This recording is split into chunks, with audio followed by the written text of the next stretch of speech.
Hello doctor. ఏమైంది చిన్న నీకు? నాకు తలనొప్పి అంతసేపు తలనొప్పి అవుతుంది.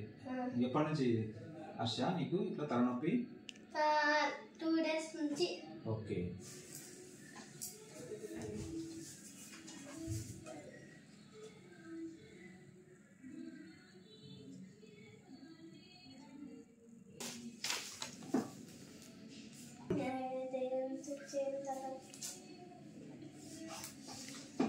హర్ష ఈ టాబ్లెట్స్ వాడు.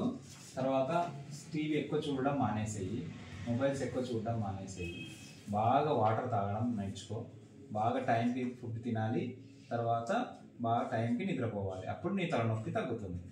లేకపోతే నిద్ర కంపల్సరీ. ఓకే, మీరు ఫాలో అయితే ఆటోమేటిక్గా మీకు తలనొప్పి తగ్గుతుంది. Okay, bye.